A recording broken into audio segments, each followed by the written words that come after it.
It's lights out and away we go. And hello, and welcome back to Away We Go podcast, a Formula One podcast that goes beyond the track limits to talk about lifestyle and travel surrounding the sport. And today, rumours. I'm joined by the lovely Ciara Gillan from Formula Live Pulse. Welcome back, Ciara. Hi, thanks for having me back. It's great to be back. It feels like ages. It has, yeah. The last week of the summer break at the moment. No racing for 3 weekends, which has been, strange, but Long. yeah, long. Yeah, long. This silly season's been pretty boring. Like, there hasn't been a lot of silliness going on. No, where is our silliness? Where is our crazy moves by one driver that has the domino effect on the other drivers? I'm disappointed. I'm very disappointed. Yes, me too. But there are some confirmed things. So firstly, I want to congratulate George Russell and his long-term partner, Carmen Mundt. So they've just gotten engaged during the summer break, and she has a massive yellow diamond engagement ring, which I've seen reports that it's valued at like $1 million, this ring, which is, God, can you imagine wearing $1 million on your finger? Oh my God, it's stressing me out just thinking about it. It's beautiful, and congratulations to them both. It's happy news. And also it's confirmed that Charles Leclerc's wife, Alexandra, is pregnant. So those rumours were flying around Hungary. And yes, and she's happily posing with her beautiful baby bump during the summer break. 2 bits of happy news from the drivers away from racing. The only other confirmed bit of news really is that Cadillac sacked their team boss, Graham Loudon, and they've replaced him with Marcin Budkowski, who is the ex-Alpine executive director. I think Marcin has also worked for the FIA and a bunch of other teams. He's been around Formula One for a long time.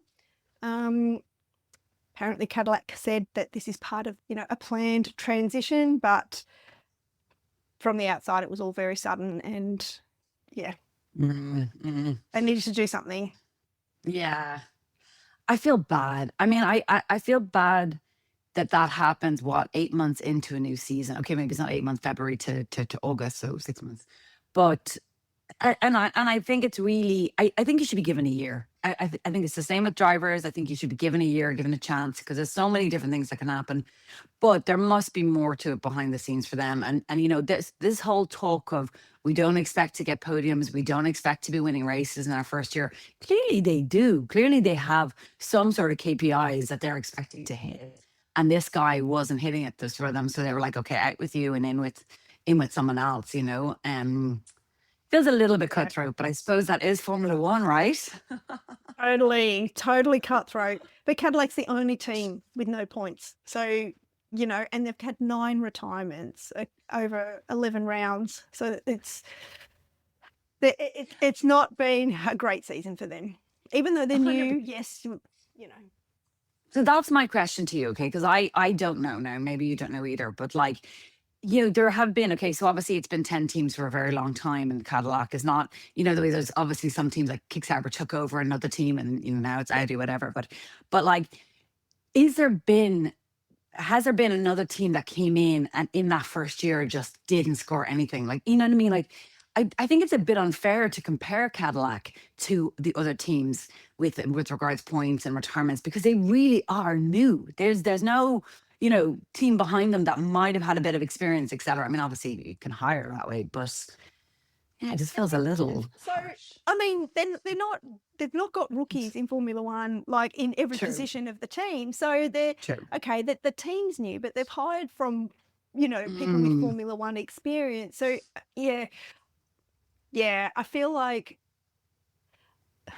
look, it's sudden, it's cutthroat, 100%. But Cadillac is also a team with resources.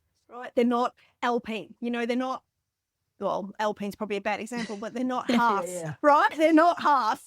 So that's a team with that doesn't have anywhere close to the resources of the other teams. They're new, so you can give them some concessions, but to not even score a point and to have that many retirements, and their brakes have caught on fire how many times during the season? I guess the buck stops with the guy at the top. No, 100%.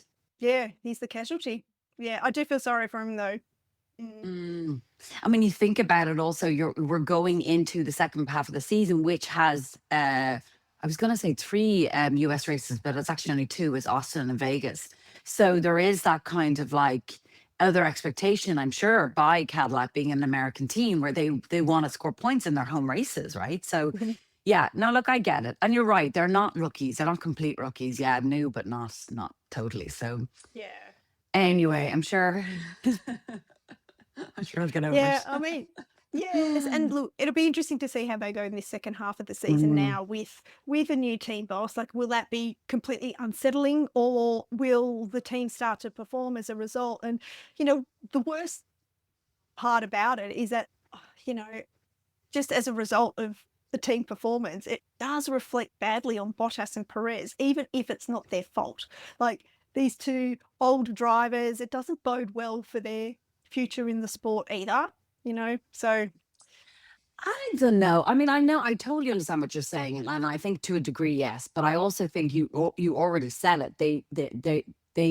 Their performances, sorry, the team's performances has been marred by retirements, and the retirements are not crashes. They're brakes on fire. They're component elements. So it's nothing really in the grand scheme of things that Bottas and Perez could have overcome themselves. Plus, they're both race winning drivers, right? It's that's not true. like it's Hulkenberg, who's only ever gotten 1 podium. Like, and I really, really admire Hulkenberg, so I have a lot of time for that guy. But I think the 2 of them will be okay. But I do agree, yeah, like if they have a better car, they need to be performing because they are both experienced drivers, bringing a lot to the table. Exactly. Did you hear? Because there was a rumor going around that Perez was going to move to Williams. Oh, I haven't heard that, Bremer. No. Yeah, I mean, I think it's like the thing of just everything being thrown out there, like all these different kind of, with Carlos, obviously we'll come to Cross in a minute, but Carlos leaving potentially Williams, who would go in instead of him, and Perez, I'm sure, as a guy who's more recently won races than in comparison to Bottas, right? He's obviously looking for a team that's really going to actually get him back up there on the podium. It would have been an interesting move. I couldn't see it happening personally, but but apparently he's committed to Cadillac. Yeah, and I think like his Mexican background really, like, I think it just suits Cadillac.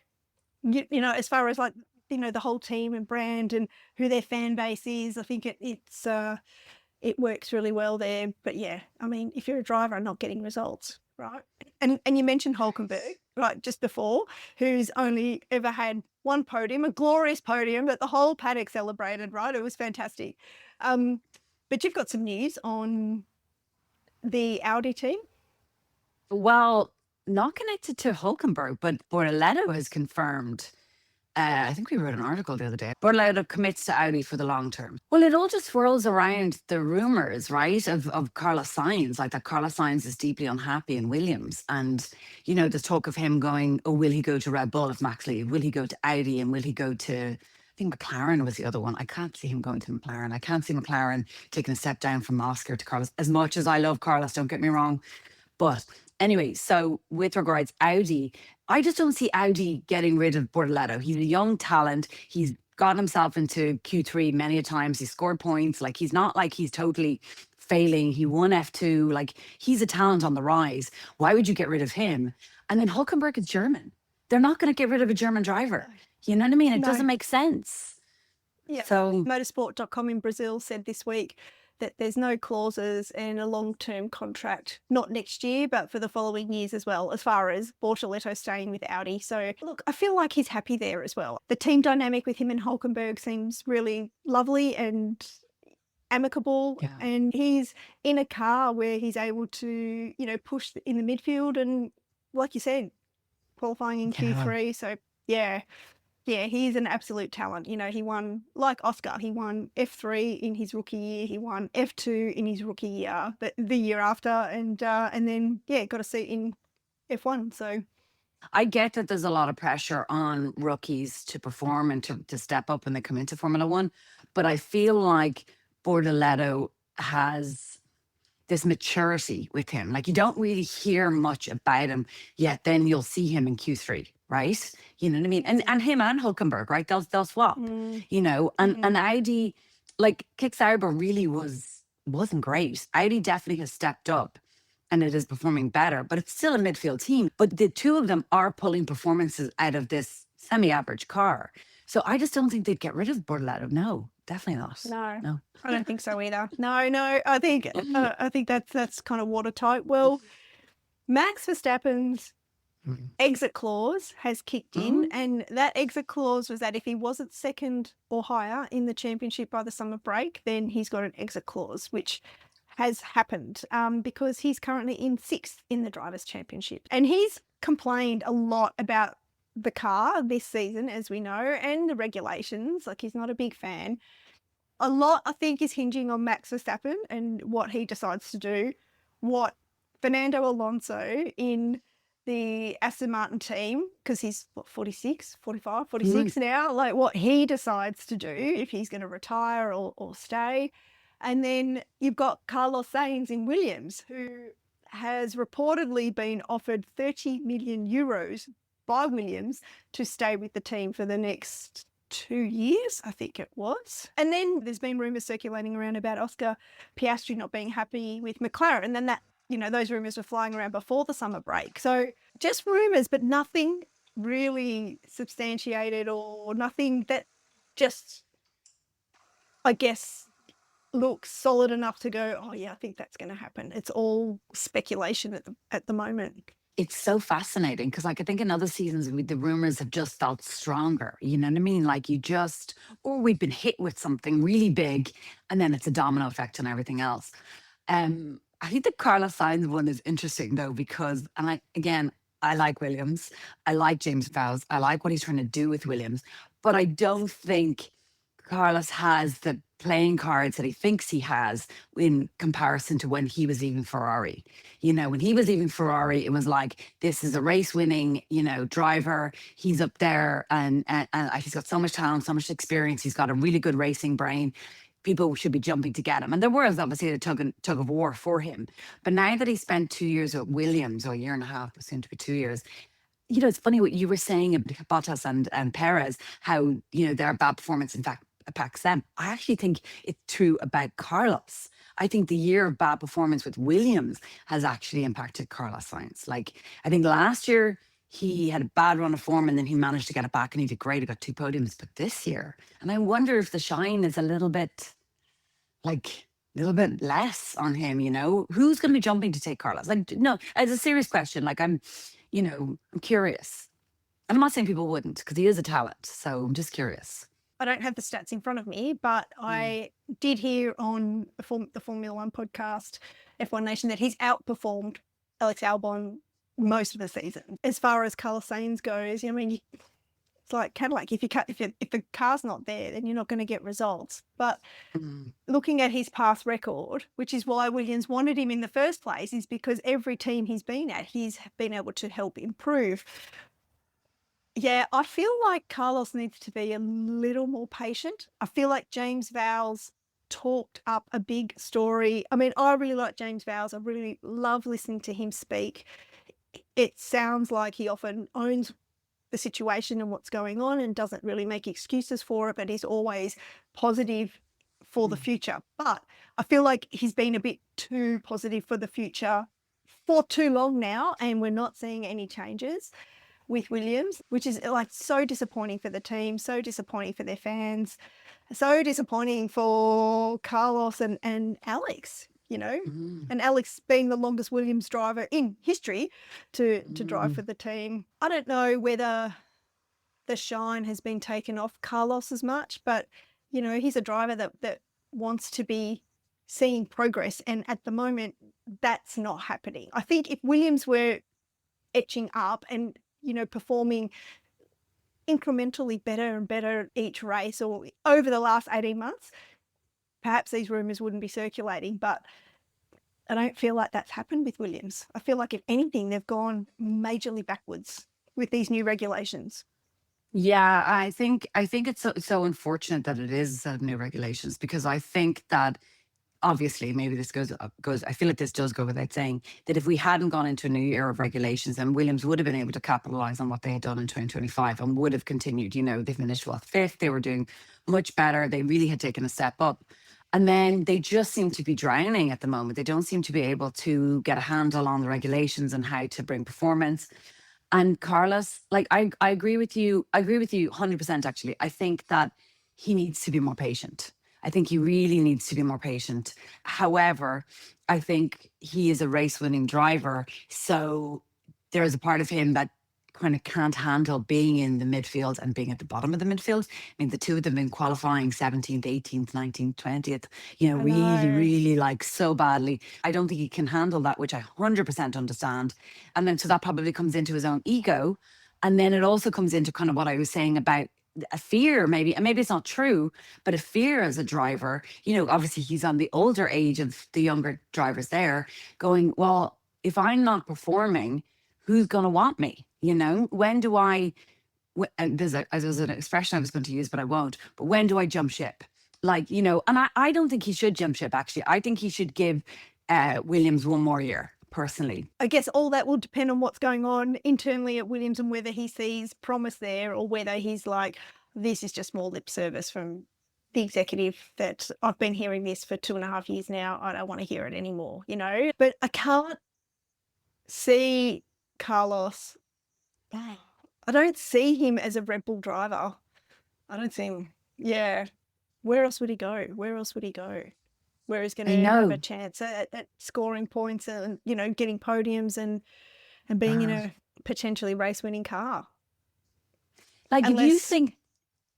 I don't think Mercedes are going to get rid of George Russell at the moment. And I don't think they're going to take Carlos. Like, they didn't take him before, right? I don't think it was even rumoured. It wasn't even rumoured before. They were looking at Max Verstappen, right? Just they weren't looking. I don't think Carlos was in the mix for Mercedes. I think a lot of the top tiers kind of shunned him, and I maybe I'm wrong, but I think Carlos is a solid driver, and I think that in any team he's in, he can do amazing stuff. I'm not sure he's a world champion, if I'm very honest. I don't know. I do think he's got an amazing racing brain, and I think there's a lot of, you know, he's got a different attitude and a different approach to racing than some of the other drivers.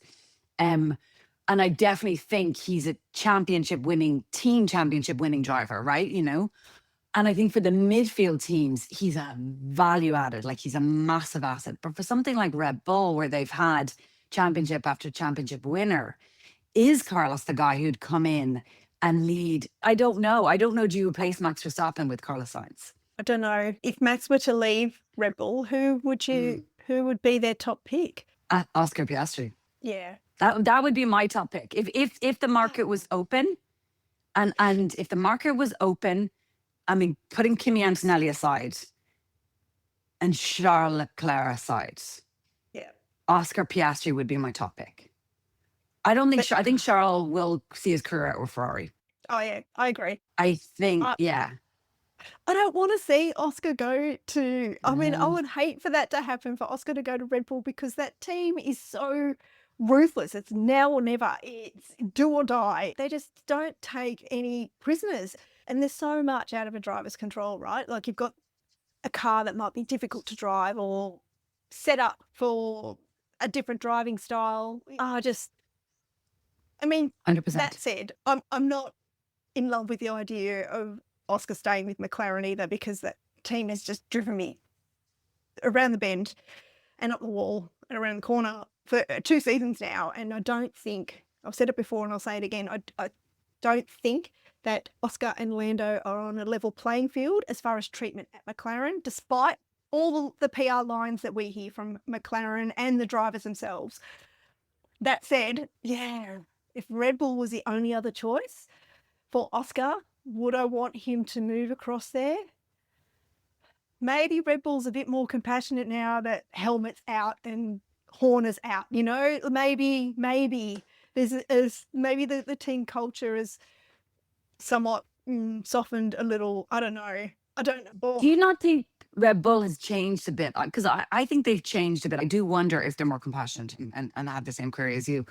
But also, if he was going in to replace Max, the reason why I would like to see it happen, or I'd be open to seeing it happen, is because I think he would go in as a clear number one. And the difference is that he would have choices and he would have say. That's what I would assume. Now, maybe that's not true. But if you're going in as a second to Max, you're going in under Max's thing. You're having to do what Max wants to do and happen. Exactly. And that's why these other guys have struggled, But I feel like if he was to go in as numero uno and the team was molded around him, it could be a fantastic opportunity for him. It really could be. However, the bigger question I have is, do Red Bull still have it? Do they still have the winning ways with dare I say it, with Christian Horner gone, with Helmut Marko gone, with a lot of people that have left the team in the wake of, I don't want to say the Christian Horner scandal, but whatever. So do they still have it? Is Red Bull still the same championship winning team? I'm not so sure. Yeah, you're right. There's been a mass exodus of senior personnel out of Red Bull in recent times. That's been very well reported.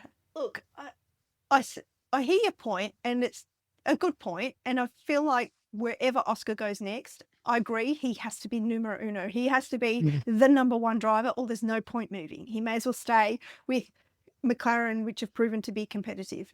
I feel so anxious just thinking about it, actually, which is weird because it's all rumor and conjecture, but it's making me feel stressed. Yeah. Well, 100% right, because I've looked at other drivers in the past and I've seen them make these moves and then it's destroyed their careers. And so I'd be the same as you. I 100% agree. Oscar should only move if he's numero uno. And even then, I'm like, oh, should he? Because McLaren still seem to be able, like after winning the last race, there's something unlocked in them now. And I'm like, oh, I just feel like over the past 4 years, is it 4 years? Maybe it's less, that they have just changed something in that team. And I'm like, oh, is it too early to jump ship? I know you're not treated the same way as Lando, but if you can prove that you are a championship winning driver and just get back on form, then they would be crazy to not be backing you, right? So I don't particularly want him to leave McLaren because I do think he can win a championship at McLaren. But he's got to also get back on form as well. True. If you think about it, okay, of the top teams, I don't see him moving to Mercedes. If he moves to Mercedes, he's second to Antonelli. He's just going to be second to Antonelli, If he moves to Ferrari is, I love Ferrari, but Ferrari are like, Yes. Yeah, I can, exactly, yeah. And then who's the other McLaren, Mercedes, Ferrari, and Red Bull, right? They're the top four teams. And then you come into the second tier of teams, and it's not that none of them could become champions, but it's a bigger risk. It's a bigger journey to get there, as Carlos Sainz is saying. Oh, God, rumors. I know. The only other rumor that I've seen floating around is Imola potentially being earmarked as the final race of the season if the Middle Eastern races do not go ahead in Abu Dhabi and Qatar. Yeah. So, I think Imola would be a great finale for Formula One if that were the case, but nothing's been announced. I would have thought that something could be announced by now. I'd say they're working very hard at moving it. To my understanding, that war is still going on. Apparently, they lost, Formula One has already lost a massive amount of money by losing Bahrain and Saudi Arabia at the start of the year. Obviously, they're going to gain some of it back with Malaysia, but I'm sure they've lost money with having to have Malaysia, etc., blah, blah, blah. So I would think that even though it's not been announced, I would be shocked if they're not making serious plans already to get this in action. I do think Imola is such a wonderful choice, but the little cynic in me, I did a video of this a few weeks ago about Formula One's decision to choose Imola of all the tracks. Now everyone's like, look, Imola is ready, it's got less prep than Spain or Turkey or whatever, even Madrid's still struggling to get ready, blah, blah, blah. But I still thought, you know what, they were quick to say bye-bye to Imola, and now that we have an Italian leading the championship and we have Ferrari second in the championship, it's like, it's a bit convenient. But Hey, I'd be delighted for the people of Imola, and it's such a beautiful town. They're such lovely people. They've had Formula One there for years. They're very proud. So I'd love to see the finale there. 100%. Yeah, well, let's hope that an official announcement is made soon so everyone can start making travel plans and get to the final race. Did you book? Did I book? Like, weirdly, I signed up for notifications of when tickets would go on sale, like to the, the newsletter or whatever on the website. Did not get, I still haven't got any notifications. And then I was scrolling social media late on, it must have been Thursday night. And I saw tickets on sale. I'm like, what? So I jumped online. Gosh, I was like 8,500 in the queue. And that queue number kept going up and down. It was so frustrating. Like, oh, am I going to get tickets? Somebody was actually looking at it and we were looking at the different prices and it wasn't too crazy. We were looking, was it in American dollars that was coming up for us? But it wasn't too crazy. But now when I hear that there were like 8,000 in the queue, I'm like, okay, we would never have gotten tickets. I've seen social media posts of other people's with like screenshots at 56,000 in the queue. And a lot of people just seeing some social media posts missed out on tickets because there was no email notification. There was no forewarning. Tickets will go on sale at this time on this date. They just opened up and went on sale. Well, just speaking of races, because another rumor actually I heard was that with Audi and Mercedes being now both in Formula One, that maybe Germany, the track in Germany might be coming back. So that's interesting. And I wonder, I mean, maybe it would be a swapping the way they're doing with, is it Spa and Barcelona? I think that they're swapping year on year, year after year. But maybe with the Middle East being so volatile at the moment, maybe they're looking and saying, well, what more races could we get in Europe? I don't know, because apparently they're not looking at getting more races in the US because of, towards the end of the year, they decided not to go to the US because of NFL and other stuff that's happening there. And they think they wouldn't get the audience. But yeah, maybe they'll be looking for other destinations to compensate for the Middle East for the next year. Yeah, so maybe Rwanda and Cape Town. I've also seen those rumours. And it would be so great for Formula One to have a presence in Africa, right? Like Lewis Hamilton's been calling for it for years. It would be just so great for a global sport to be properly global. Also, Argentina, Buenos Aires has been earmarked as potential, not this year, but potential race destination for next year. I think next year. So, yeah. Yeah, interesting. Lots to watch out for. Exactly. Well, I think we've covered the rumour mill for the silly season that hasn't been as nearly as silly as what we would have liked. Well, with that, I think we'll sign off. I'll see you next week. See you next week. Yes, we've got the Dutch Grand Prix. The Dutch Grand Prix next week. They'll be racing back on, which I'm very much looking forward to. So thank you, everybody, for having us in your ears. Thanks for listening. You can drop us a like or a comment. We'd love you to subscribe to the show and follow along. Hello, if you're watching on YouTube, and you can follow us on all the social media platforms.